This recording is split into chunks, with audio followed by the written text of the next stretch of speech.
Hallo, we are live from Salzburg, Österreich. We're back with another episode of the Sacramento Athletics Rebuild. Uh, I am in Salzburg, Austria, and I will be in Europe for the next week and a half or so. But last week's episode, well, what was supposed to be this week's episode, got corrupted. The audio didn't come out. So we missed the episode that was about to go into the trade deadline. All right, I didn't know if I was going to recap it or not. But in any event, that's gone. On the airplane here, a 9-hour plane ride, I got to the off-season. I simulated the rest of the season, and to my surprise, we have outperformed our preseason expectations. We finished the 2027 season at 80-82, one game better than our expected win total in the preseason. Now, we were very lucky, very, very lucky. 7 games above our Pythagorean win total, which actually doesn't give us our best Pythagorean season in this simulation. 2025, we were supposed to go 75-87, went 74-88 this season, a 7-game increase on our Pythag. Very fortunate. What was very unfortunate, you can see the Seattle Mariners, second in the division, at 82-80, swept us with the chance to go to the playoffs in 3 games. I mean, we just got humiliated. Got humiliated by Texas in the series prior. 2 straight sweeps, 6 straight losses to end the season with the playoffs on the line. We were in first place in the division, if not in September, at late August, maybe before this Tampa series. Texas was not performing well, but we just dropped these games in division, and you can't do that if you're trying to make a push. And so we barely miss out on the playoffs. Boston, I believe, beat Seattle. Or no.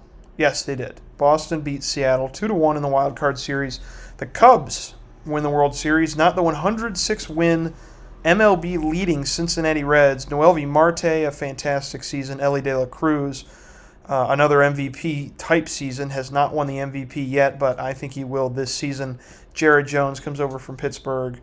But they didn't even win the World Series. Rhett Lauder, Matt Manning, that's a fun team, and I'm excited for the Reds in real life. Now, the Cubs win despite just being kind of mid all around.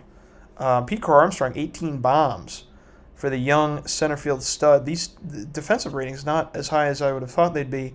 Xu Xian Rao, I minored in Chinese. Xu Xian Rao. Rao isn't a Mandarin Chinese word. Taiwanese.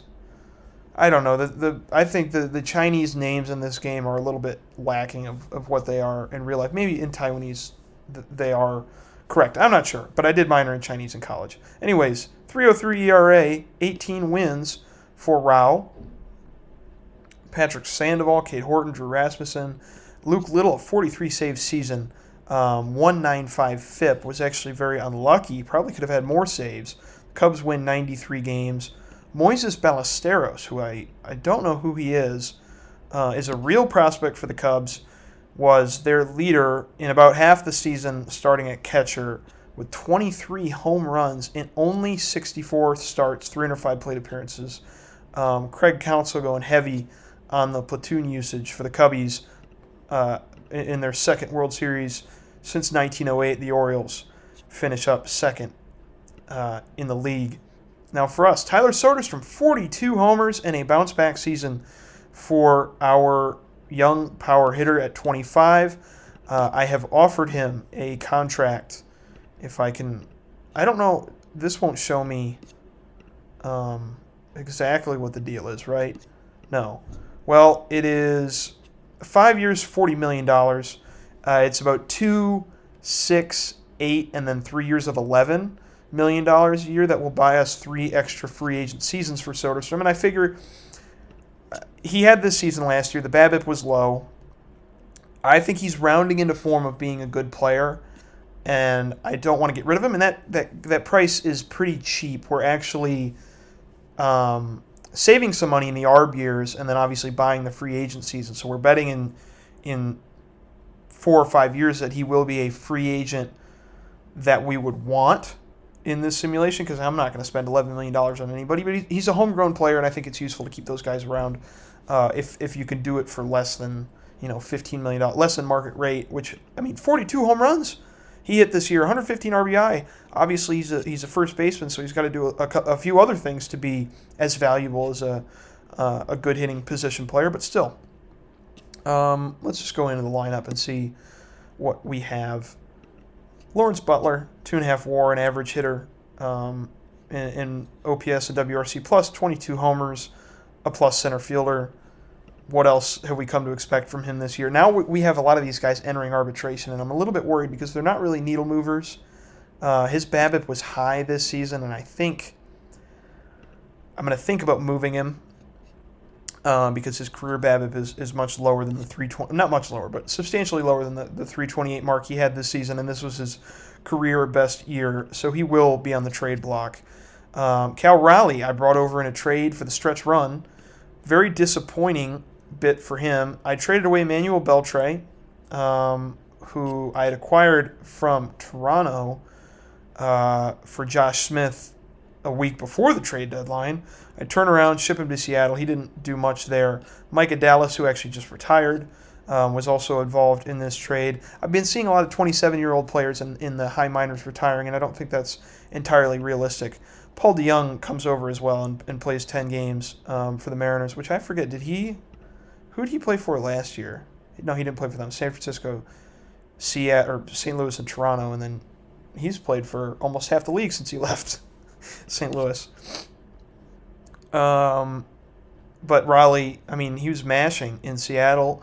We pick him up, and he's awful, which, if he produces at this level for 40 games, we probably make the playoffs, which is very unfortunate. Miguel Vargas came back from injury. He missed 40 games this season, was an average starter once again. He's another guy that I'm going to think about trading just because to pay this kind of player $5 million is running up against it for us. But I think he's still a valuable player right now, and we can't just get rid of hitters. We don't have the type of prospect base at this point to just start getting rid of major league quality hitters. Ryan McMahon is one of those guys. I don't think I'm going to bring him back, though. I think the bat is on the decline. He had a high BABIP year this year, 94 OPS plus. Wraps up, decently valuable 2 seasons in Sacramento. I'm not going to complain, even though we surrendered quite a bit. I don't think any of them have turned out. But Blade and Blakely are bench bats, and we got a starting third base average season out of McMahon, so I'm okay with that trade. Dalton Varsho cooled off to end the year, was actually fairly decent all around. I guess the bat was constantly just at 75 OPS plus, which is I think where he is at this point in his career. I'm not sure if I did make an offer to him. I think I'm going to rescind that. $5 million, 2 years. No, I can't. I think this is the player he is, which is a below average hitter, and if he's not a 70 range center fielder, I don't think it's worth it. He was plus in left and center. Denzel Clark kept getting hurt, missed 50 games, about 45, 108 games played, 74 OPS plus. Came back down to earth with the BABIP falling as well, but I think next season he should normalize again, and he is still a Gold Glove caliber center fielder. He just cannot stay on the field for the entire season, but he will be back, and I really love Denzel Clark's game. Henry Bolte looks like he finished the season cold, but when he came back up, I believe in August, September he mashed, October he cooled off, but this month of September gives a little bit of promise. Only a 3.93 BABIP. The BABIP very low for the rest of the year, and he's still on the minimum, so we'll have him back. He has an option year remaining, so he'll be back. See if he can strike fire again, or I guess for the first time for a full season. Not the greatest start to a career, but 24 years old. That's when a lot of players round into form. It's just that we burned 2.5, 3 years of team control of him. Manuel Pena came up. who we acquired a few years ago with Miami for Yoel Pozo and Uribel Angeles. Angeles has actually played no games for Miami, but some games in AAA there. But Pena is a lefty third baseman, good defensive skill set. Our scout has him as a bench player, but in a lefty platoon role, he could do some things. The BABIP is a little high, but I think he runs it high, and he's only 23 years old, so I'm excited to see him next season. He'll be on the 40-man roster. Daniel Suzak, very average in backup duty for both Raleigh and Heim. Jonah Heim, stinky again for us, actually more so than his previous stint last year before we traded him to Tampa. Couldn't find a suitor for him this year, and I am off the Jonah Heim bandwagon at this point. He just cannot hit for us in Sacramento. Gabriel Martinez did not play, was injured the whole year. Brock Jones could not advance in the role that I gave him. Jacob Wilson, he'll be back next year. I think I'm going to trade Daryl Hernandez. He just is bad defensively. Wilson won't be the only playing at second, but he's on the minimum. Hernandez wants arbitration money, and just a cost-cutting move for two guys that aren't really part of my plans moving forward. I mean, Hernandez, he's got ample opportunity, and he just has not been able to produce. Finally a full season in the majors and couldn't hit, so I don't really care at this point. You're not a factor. Big game Bob Moore, hit in AAA, couldn't hit in the majors. Honestly, I might have to DFA him. It's just this defense is good, and he's a captain. But 55 contact now, that was at 60 before. And the range is not 65, which is what I look for in a shortstop. But, again, don't have many bats to expend. A.J. Vukovic was a trade deadline acquisition for Hoshihito Furatani, who struggled with us in about 100 plate appearances. I moved on from him, picked up Vukovic, who was mashing in AAA, and he continued to do so in the with the River Cats. We also picked up Jace Borhoffen, who played the full season in AA at 25, now 26. He's in the fall league, but he hit well, Good organizational depth that we just have not had. Abraham Tahara gave him another shot in the bigs. Second time in a row that he just fell flat on his face. And I get it. It's a very small sample size, and he's played well in AAA, but you got to figure it out at some point if you're getting called up with those ratings. And Chase Davis, finally, very disappointed in this season for him after a very good rookie year in Washington. His BABIP very low at 158, so I'll give him another chance next season, only 100 plate appearances, but just didn't do it for us. Pitching side, Nick Lodolo finishes the season not as strongly as I would have hoped. He was the MLB leader in starts, but that took a toll here in August and September with an ERA and FIP pushing 4 and 5 respectively. He's a free agent. I gave him the qualifying offer, the only free agent that we have the ability to give that to that's worth it. He wants this contract. We're not going to give it to him, but it was a great year to have him with Matt Mervis not even being a positive WAR player in St. Louis, and Zach Galoff actually coming back with us and playing. I guess I should go through these. Where is Geloff? There he is. He actually didn't play all that bad in 80 plate appearances, but he's out of options. He's still selfish. End of the road for him since he couldn't just grab it by the horns and take a roll. On the waiver wire, I don't think any of these guys really played major roles, just maybe some bit call-ups here and there. Jesus Garindo also just couldn't finish the season strong. The defense kind of bit us in the rear end towards the end of the year, but Garindo has proven to be an average starter. We still have him for $3 million next season. He's taken a bit of a hit on the rating, so maybe the last chance to prove he's still viable in the long term. Taijuan Walker was an average starter for us for one season. That's what I brought him in to do. Very happy about that. Tanner Hall came up towards the end of the season. Was very lucky with his ERA. The FIP was poor. I would like him more out of the bullpen. Right now we just don't have a lot of starting options, and he is a 45-grade starter on the minimum, 25 years old. Got him in the trade for Lucas Giolito a few years ago, who has continued to bounce back after the season with us. A good season here with the New York Mets. 2.5 WAR. But Tanner Hall, a piece moving forward. Paul Blackburn was bad at the end of the year. Got shelled in one outing in October. 11 and 2/3 innings, I should say. A 9.26 ERA. He started off very strong after starting the season in the pen. And in long relief in some starts, he just was a useful player. Got hurt, came back, struggled. And he's a free agent after the year. I don't plan on bringing him back.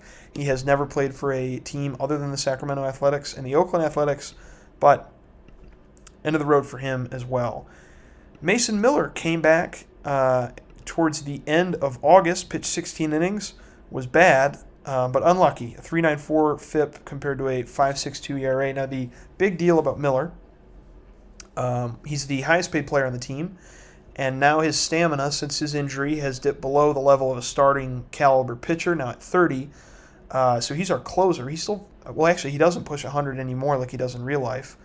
He is the closer for the A's in real life, but for us, I wanted him to be that. Pitched almost 175 innings 2 consecutive seasons, and now we're going to have to end up paying him about $7 million to hopefully throw 60 to 70 innings for us. He's still fragile. I'm going to think about trading him, but who knows. Anthony Maldonado, after that rough first season with us, 2 consecutive seasons of being a very quality relief arm. This, his best with us, 32 saves, 70 1/3 innings pitched, 2.56 ERA. Happy to have claimed him 3 years ago. Joe Boyle in arbitration. I think just kind of an expendable relief arm. He's a borderline starter, so that may factor into the decision to keep him. He can throw innings, but just has not been able to do it effectively over an entire season. Sean Newcomb continues to just be lucky, and maybe it's not luck at this point. In his 4th season in this franchise, has been worth a win and a half in almost every season. If it averaged out, he has been worth a win and a half. We are now almost 2 wins more than Atlanta, the value that he has generated here. But the interesting thing is that he's only had 0.4 FWAR. So all the value is coming from his ERA. It's just, with this sample size, he just gets it done with the ground ball rate. I don't know what he really does. Strikeout rate's high. He allows walks, though, allows homers. Just kind of suppresses that ERA and has done that for the past few years. Maybe this is the season we move on. He's demanding about $3 million. He's going to enter his age 34, 35 season. May not be interested in that kind of player at this stage. Brady Basso tore up his elbow at the end of the season and pitched well but was unlucky as a splitting starter and relief duties. He should be back. He's on the minimum.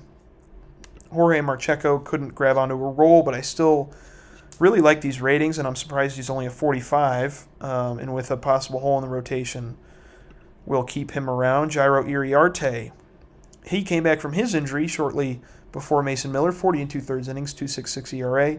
Valuable relief add after a trade from the White Sox for Brian Abreu. Abreu, stinky now in Texas. Joey Estes, 53 1/3 innings. Actually, more than I thought he pitched. I was about to say a bit roll, but he had a long year for us after, I believe, coming up. I'll have to see. It was halfway through the year, June, July. So really July, August, September was the bulk of his work. Started off slow, came on hot, and he'll be back up with a chance to earn a spot in the rotation next season.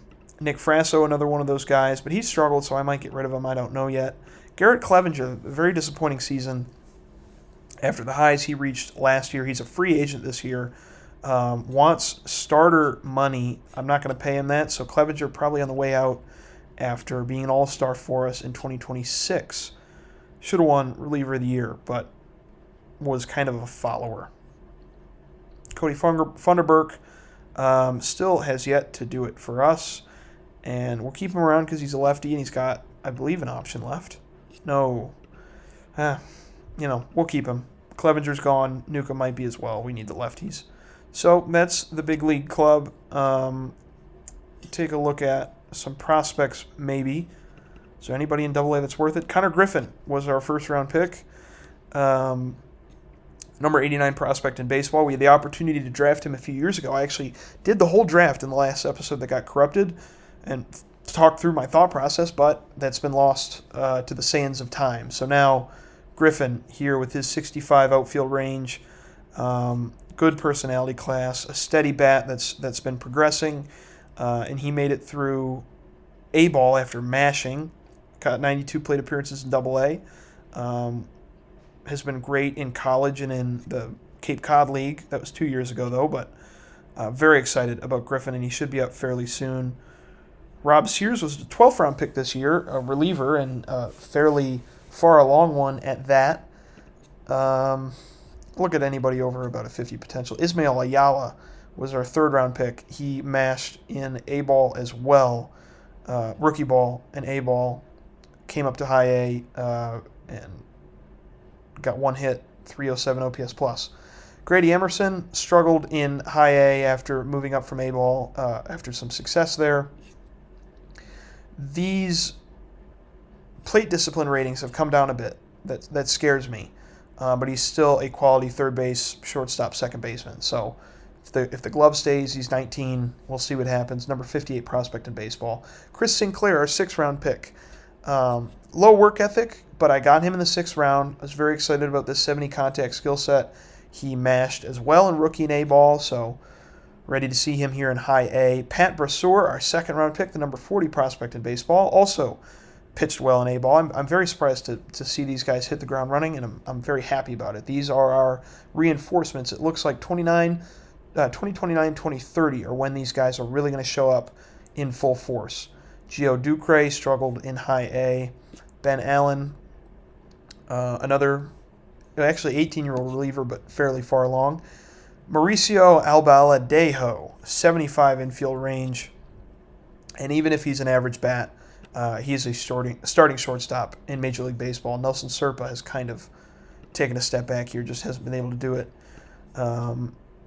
In the A-ball level, Phil King, Luis Tapia, anybody else that I really want to talk about. I love Gordy Alexander. He's from St. Clair Shores. It's just north of where I'm from in Grosse Pointe, Michigan.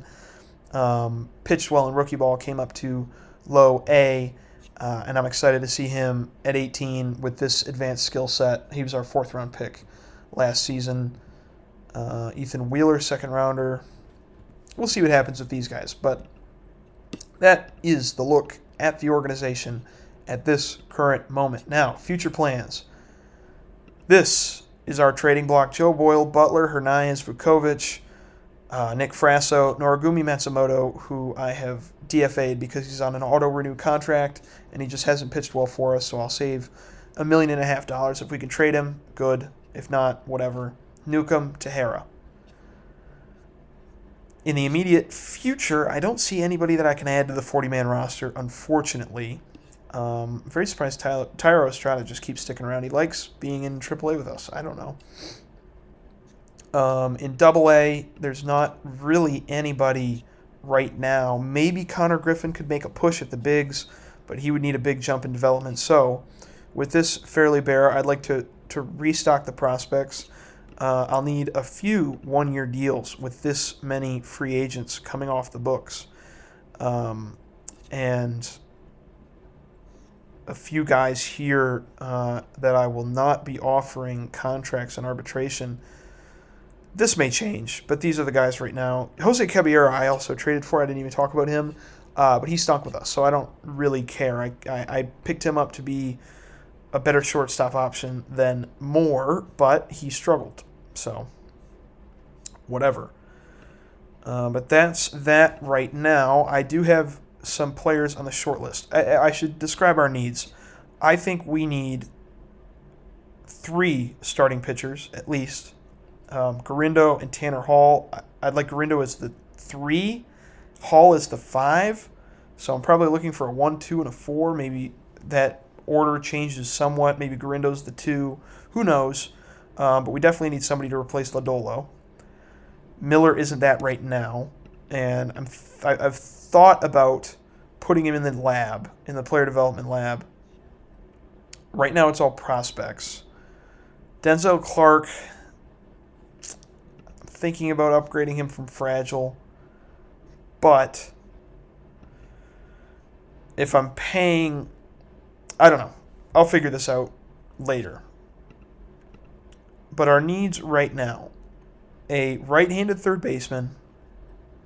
I think we need a catcher. We need a left-handed second baseman. And the two biggest needs we need on the team are a very capable major league corner outfielder, tired of rolling out Bolte and Butler and all these spare parts, and a real, honest-to-goodness major league shortstop.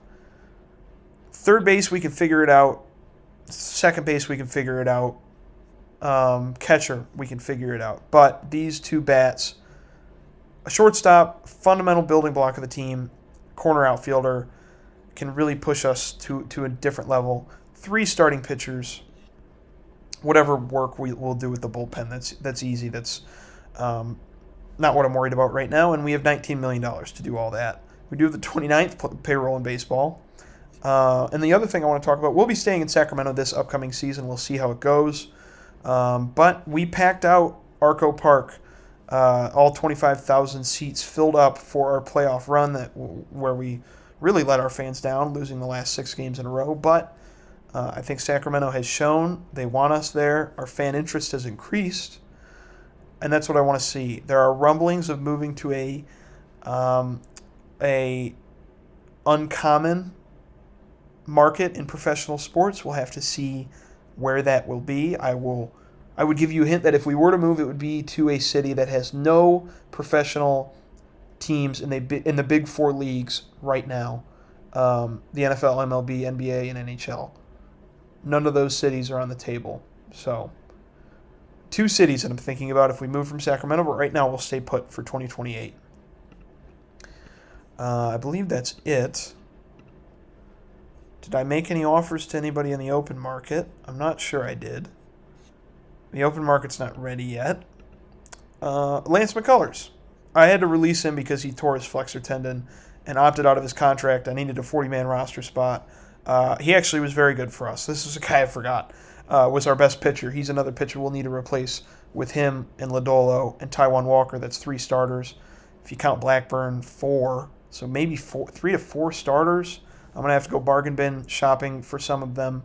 We're going to try and keep this train rolling, keep being an around 500 team. That's what I want. And then I want our prospects to be in a situation where they can be the new juice for maybe this existing core that will soon age out through arbitration and maybe make the jump in 2029 and 2030. Right now, we're still building. It's a long build. It's the Athletics. Still the worst offense in Major League Baseball, but the pitching's okay. And next season we will hope to do better.